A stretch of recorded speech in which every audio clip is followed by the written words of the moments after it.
and I would be willing to call the show deep. So, how about we analyze these together? Characters can make or break a story. Characters like Jar Jar Binks were so reviled at the time that the actor considered taking his own life from the backlash, while some shows only survived as long as they did because of one character we never seemed to get tired of.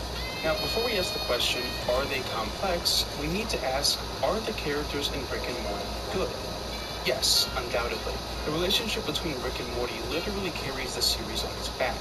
In order to understand just how important both of these characters are to the entire show is impossible to overstate. And you might be thinking to yourself, well yeah, no shit, the show's called Rick and Morty. But I'm not talking about Rick and Morty. I'm talking about what they really are. In the show, Rick is a scientist, but for the writers, he's functionally a god. The fact that Rick Sanchez is the smartest man in the universe means that he can literally do anything the writers want him to. Rick is the ideal plot device. He can go anywhere and do anything. The only issue is that a guy that's untouchable and perfect doesn't exactly make it work. This is where Morty comes in. He'll be a 14-year-old, but for the writers, what he is a problem generator.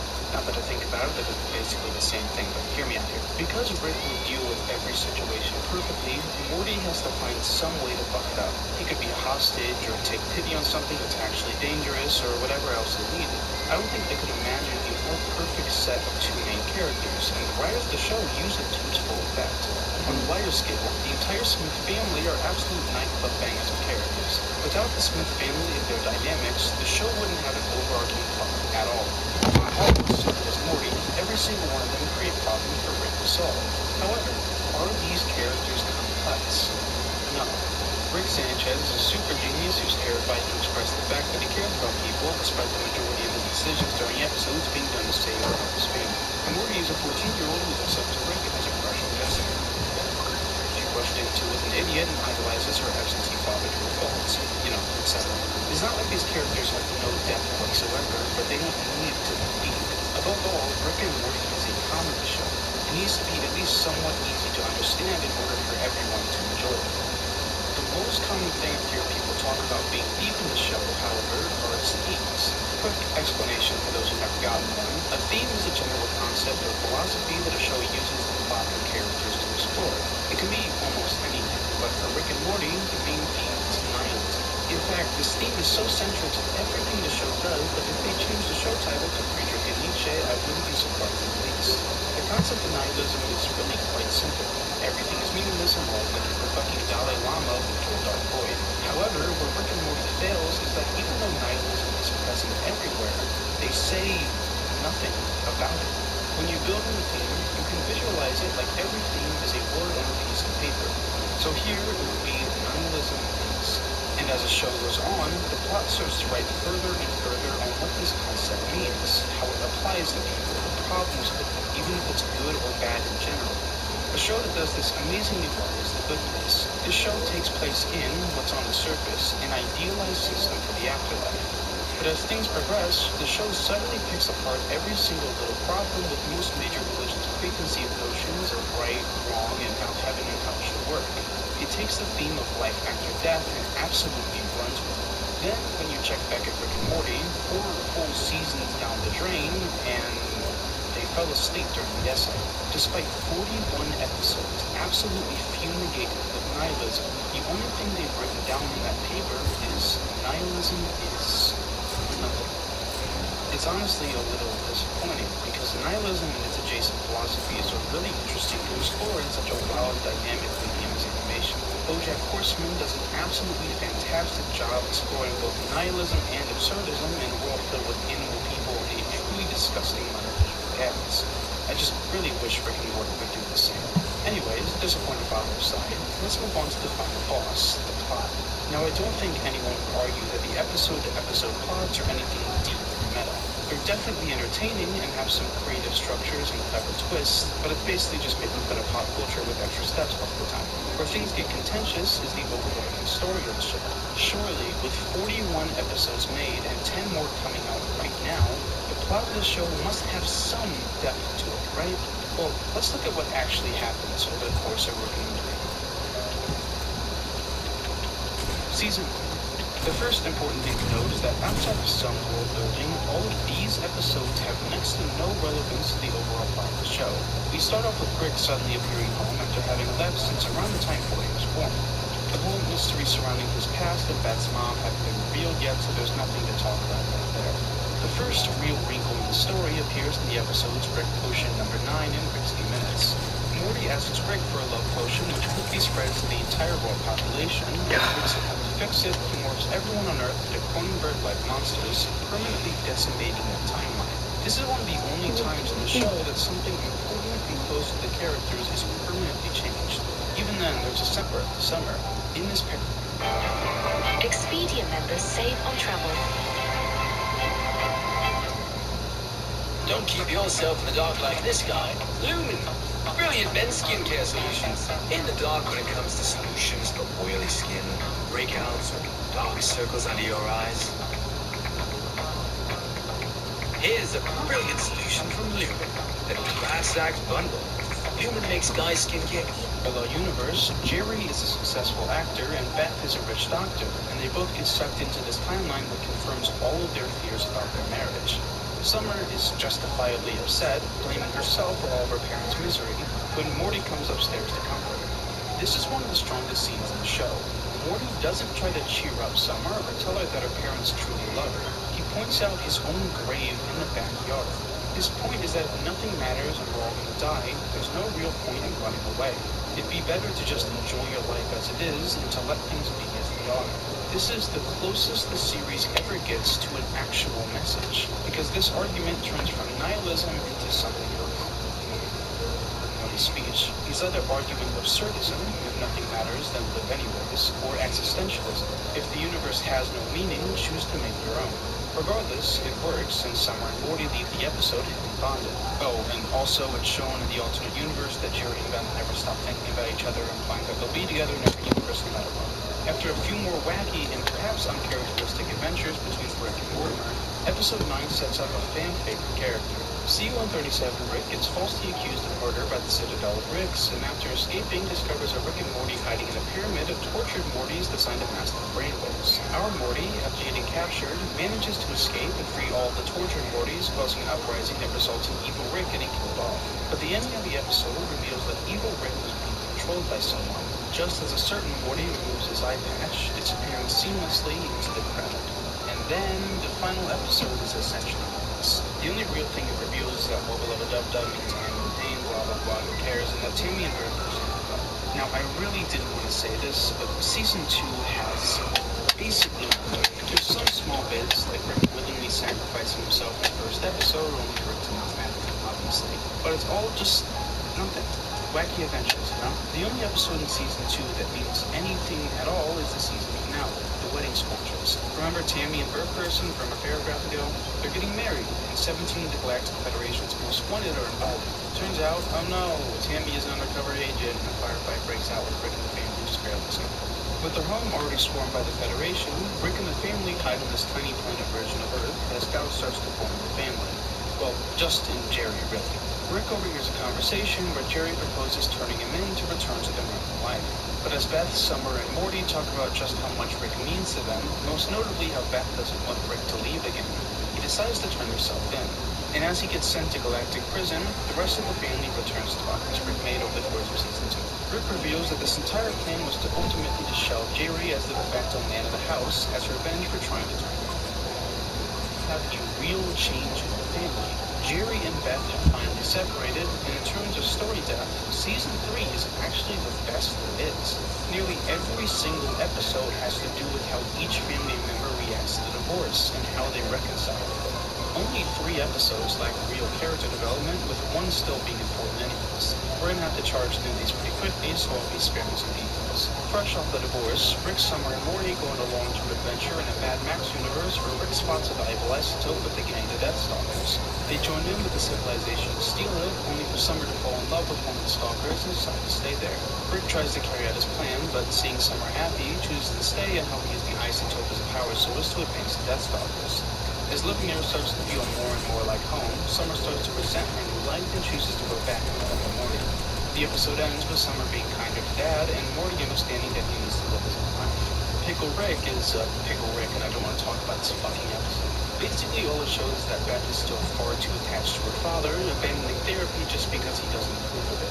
Vindicators 3 shows Morty starting to get disillusioned by Rick's actions. Being an obvious parody of the Avengers, Rick hates them already and, in a drunken state, kills off their nemesis with ease and sets up a series of traps to expose them for who they truly are. Morty, having dealt with this presumably hundreds of times, solves all the puzzles while the Vindicators start to kill each other off, eventually reaching the final puzzle, asking for the only thing Rick truly loves. While Morty thinks it's hopeless, Rick says that it might be Morty. After he stands on the pedestal, it seems like sober Rick was right, until the real thing he truly loves is revealed to be Newton, the only person the day prior enjoying his jokes. And then Logic shows up for some fucking reason. I don't really care either way. No pressure was good. The whirly-dirly conspiracy is an episode revolving, get it, around Rick's and Jerry's relationship. Long story short, Big Guy recruits Jerry to get Rick assassinated, but Jerry changed his mind at the last second. Rick finds out what Jerry was trying to do and is absolutely furious with him until he attempts to save Rick, and all three characters' minds work together in the equivalent of the space salvia. And by the end of the episode, Rick is a bit softer towards Jerry, but not enough to welcome him back.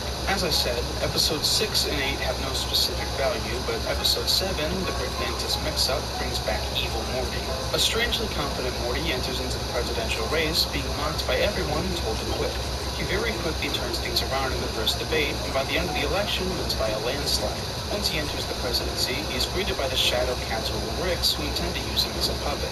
That gets swiftly met with a few executions, and now he should be slated to show up again in season 5, but there's been some serious doubt already casted on that by the train episode in season 4, so you might as well call the ABCs of Beth the character development finale of season 3, because the final episode shits the bed. Beth's watching TV when she sees a news story about a father who killed and ate his son. Beth says she was friends with him in elementary school and had to go to years of therapy because she kept claiming she lost him in Frumpyland, the fantasy world she made up. Rick reveals to her that Frumpyland is a real pocket dimension he made for her as a kid to hold her interest when he couldn't watch her. We find out that Tommy, the son, has been doing some weird incest shit, yada yada. The important part is that this episode confirms that Beth is almost as intelligent, if not as intelligent, as Rick. They kinda hinted at this during the show, but honestly they didn't set this up well enough in my opinion. They had her as a horse doctor for 3 seasons and implied she somehow wasn't good enough to be an actual doctor. And now, suddenly, as of this episode, she's quote-unquote just like Rick. Anyways, after the entire incident, Beth finally sees Rick for what he is, a shitty absentee father, and that she's like him. Rick decides to give her a choice. Either stay at home with her family, knowing she chose this life, or decide to explore the cosmos like her father, with Rick creating a perfect clone that'll make sure nobody misses her. We obviously don't see the decision she makes, hanging yet another mystery for us to ponder on. The last episode of season 3 is just truly horrible in terms of plot. The individual episode is entertaining. Rick and the president continually one-upping each other over a selfie, but the important things that happen in the episode kinda suck. Beth starts suspecting that she's the clone, and in order to figure it out, she goes to Jerry's house. She figures that if anyone can find a difference between a clone and the real her, it would be Jerry. The scene is pretty clever in my opinion. Jerry recalls the memory of their first kiss, thinking of it incredibly fondly. Beth, however, remembers that day as absolutely horrible. Despite that, this current Beth loves Jerry anyway, so she's now convinced she's a clone. After Rick finally beats out the president, Morty is nowhere to be seen. Turns out the entire family's run away into a cabin to avoid Rick killing off Beth for becoming self-aware. Rick immediately finds them, obviously, and tells them he has no plan to kill Beth. However, Jerry is finally back in the family, and there's nothing Rick can do about it. So, after 3 full seasons, 31 episodes, we have almost the exact same situation we had at season 1. They literally say directly at the end of the episode, "We're a real family now. In many ways, things will be like season 1, but more streamlined. Now Jerry and I are happily married parents, and the idea that I was motivated by a fear of you leaving can be eschewed." So nearly all of that character development over the entire last season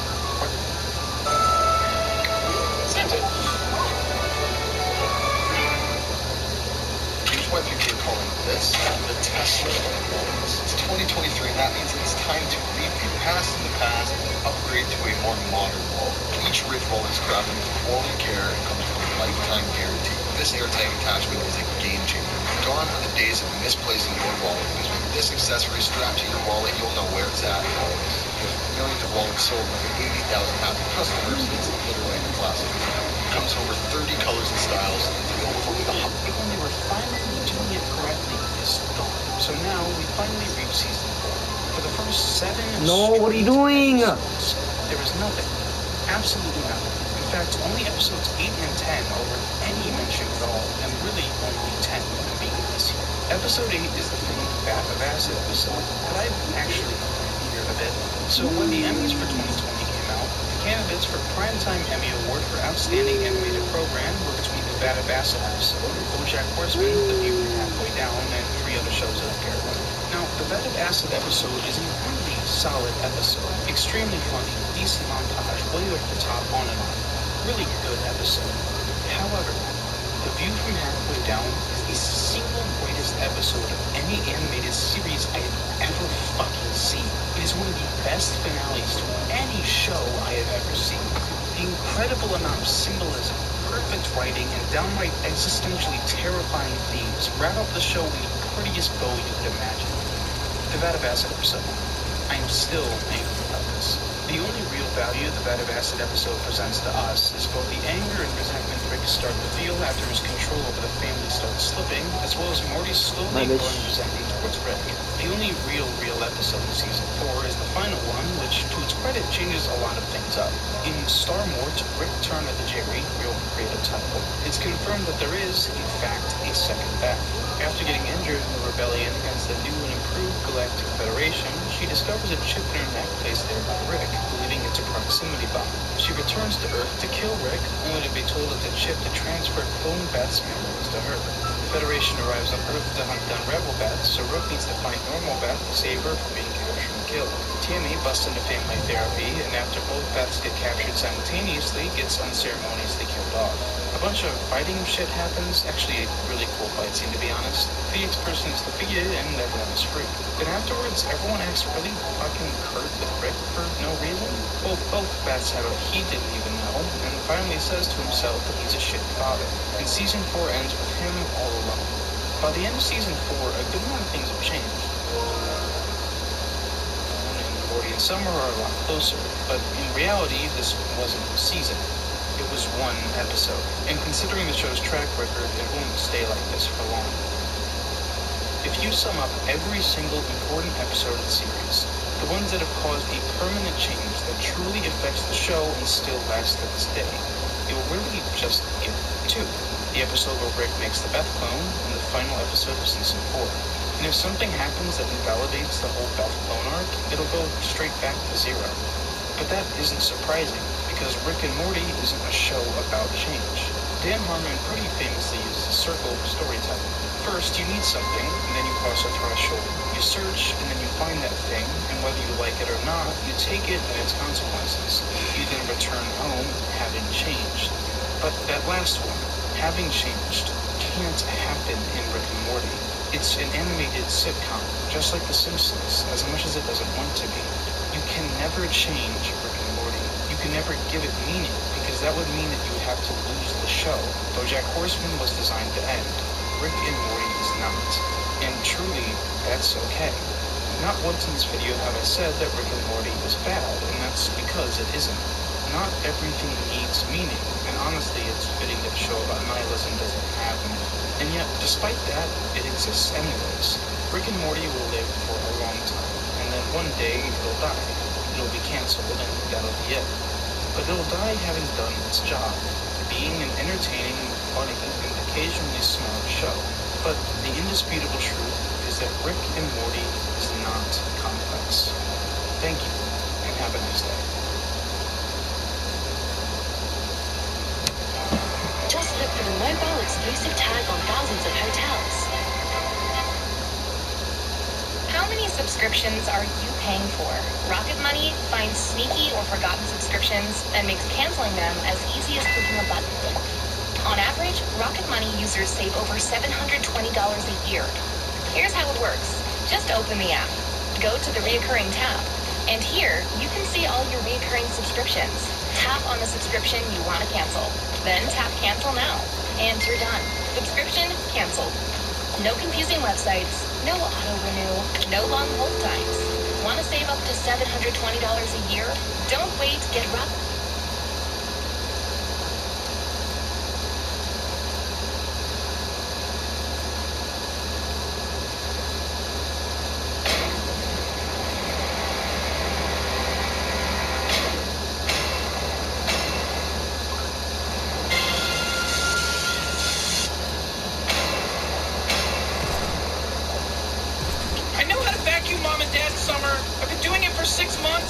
Why would you need to vacuum anything if time is frozen? Isn't everything frozen in time? If the molecules of the clothing are frozen, how do you even move them? How does the washer work? Now that I think about it, how are you even breathing time-frozen oxygen right now? It's not my fault we froze time on a humid day. But the moisture would also freeze.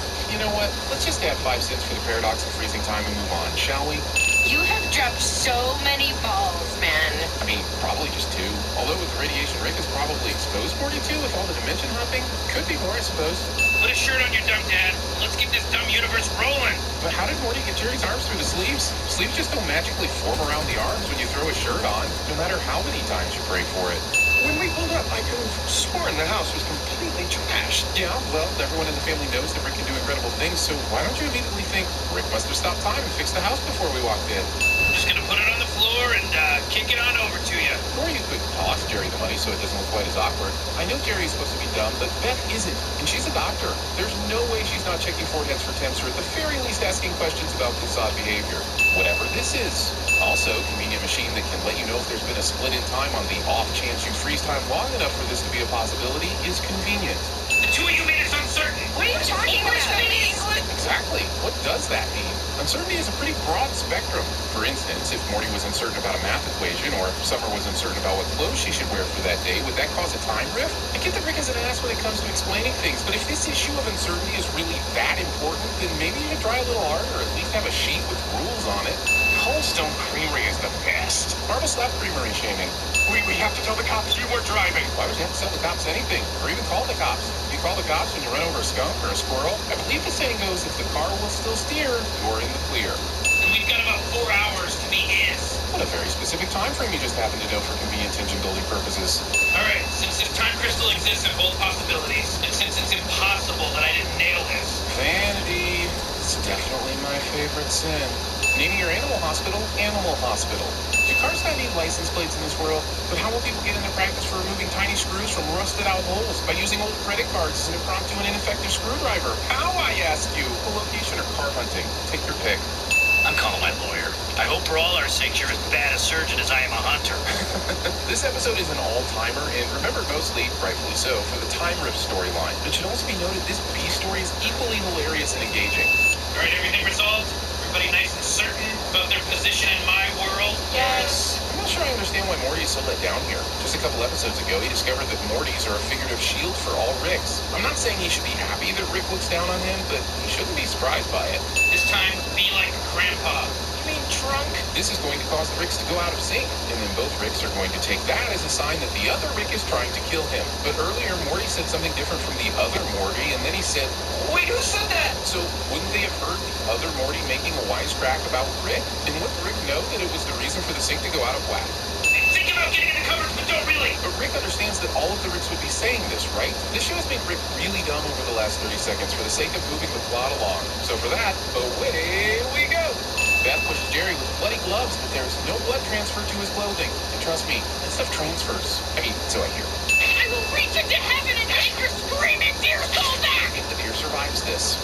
All of me knocked out all the Ricks, and you peed in all of your pants. Doesn't that mean that we're all synchronized? I mean, no. I haven't seen a timeline reverse butterfly effect this hard since the Redford and Grumpold episode of The X-Files. What are you doing? Calling myself. If leaving your other selves a voicemail was an option this entire time, isn't that a pretty easy immediate check before going full interdimensional shooting gallery? How long exactly do we have to wear these things? They're really embarrassing. Oh, I see Rick is an anti-masker. Can we talk about Rick's cord maintenance for a bit? He's got 4 plugs coming up from behind the work counter, and he chooses to plug 3 of them towards the top of the first strip, and 1 of them on the upper strip, and the one coming down from the ceiling plugs into the lower end of the top strip? What is this nonsense? You have a cord from below plugged in as your highest cord, you cord-jumbling chaos monster. These men are from the Servine Institute of Elk, Moose, Deer, and Stag. They can take this deer to a helicopter and fly it to the country's top deer surgeon. Getting outsmarted by Carrie. You know what they do to third-dimensional life forms in time prison? Same thing they do in every other prison, only for him. So, 3 hots and a cot, medical care, tobacco-based currency. Oh, you're making a prison rape joke, aren't you? The last time we said a prison rape joke, it was in Puss in Boots. So, you might want to think about the company you keep, R&M. Did you know most dish soaps don't remove all the grease, even the shredded? What? Try Dawn Platinum. It removes 99% of grease and food residue.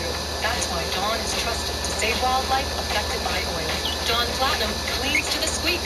Help, Grandpa! Yeah, I'm 100% not sure of anything! The war with Grandpa. Now hand me that flathead screwdriver. Actually, maybe the flathead. So the decision over which screwdriver Rick should use split off the timelines again? If something that minor would do it, then there should have already been hundreds of these after Rick was trying to figure out which Rick he needed to kill. There is no helicopter. And there is no Servine Institute. Clever boy and all, but how did Jerry get all the emblems made so quickly to pull this off? And where did the uniforms the Cold Stone Creamery workers are wearing come from? So the cats float, but Morty falls? Itself also uncertain? Oh, Dad! Well, I guess they can touch Jerry and Beth now without any consequences, but how would they know that? Rick didn't let them have to wait when they unfroze everything. Are you going as motorcycle? The green headlights instead of normal one? I'm not sure which I want to send more. That Jerry would have this Type 15 ready to go right off the top of his head, or that Beth, who famously eye rolls just about everything Jerry does, would be laughing this hard at it. In fact, I'm so uncertain there are now 2 cents. Now 4. Now 8.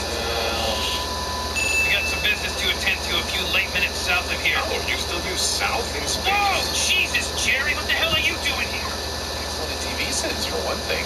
Also, I'm done with shows pretending like people have zero spatial awareness. Even if you don't have the hypervigilance gene where you're always checking your surroundings, one of your 5 senses is going to clue you into the fact that someone's sitting just outside your peripheral vision. And since we're talking Jerry, I'm going to go with smell. Good spot, Morty. Anything with less than 8 limbs is considered disabled here. Of course, no one knows where to park because you don't even mark the spaces. Also, not having some sort of hover vehicle parking is just inefficient planning. There should be roof parking with boxed areas for vertical takeoff vehicles and space to drive around. The Fur Park Design Committee sucks. Also, looks like you've got Gliz Hut over here, then Louisa 2 doors down. And that's more horse strip mall planning. Places that close to each other? And honestly, it might be 3, because I could be convinced a place called Dumpy Stump sells pizza as well. This works. Help me! What the hell? I know, right? Even though versions of all our characters, I'm counting at least 25 Jerrys in here. Is the show suggesting that a couple dozen Ricks need to be at the same time when we know most Ricks aren't going to want Jerry around in the first place? And yes, I know the asteroid is cross-temporal, which is just Rick and Morty's for we wanted to make a joke here, so maybe this will make it okay? You know what those guys do in their fancy boardrooms? They take their balls and they dip them in cocaine and wipe them all over each other. Rick is a liar. Paintballing is a myth, and he should know that. Those pictures of me were clearly fakes, including a period in your hashtag. Also, when your vocation is life extermination, I'm guessing you're going to just go ahead and leave the geotracks in on a show that probably isn't really a sin, but damn, the joke would be so funny and meta somehow makes it into this episode. Here, check this out. This whole full life simulation game is exactly the kind of thing that makes Rick and Morty such a pleasure. It treats the concept with enough respect to give it all the time it needs to be fully felt, while at the same time not letting the joke get stale. Take your sin off, Rick and Roy Parsons. Morty. Not a single member of this entire crowd is cheering during this spectacular play. Also, none of them have faces, and most are clearly copies of other people in the stands. They literally control-seed these 4 in the front row and control-feed them to the next row over. I'd get it if this were a cheaply animated TV show, but this is a high-tech game that simulates an entire life so convincingly that it becomes your reality. Hey, you sold a gun to a guy that kills people! Yelling this in a public place. Yeah, that's the difference between you and me, Morty. I never go back to the carpet store. All right, since Rick is taking a turn now, we have to talk more about this game, because how can he have awareness of both the world around him and the living simulation if it's fully encompassing? Also, is this game only for humans? The character is human, and that helmet wouldn't fit 90% of the other clients at this discount Dave & Buster's. There's no way that this would be profitable. And finally, if the game simulates a 55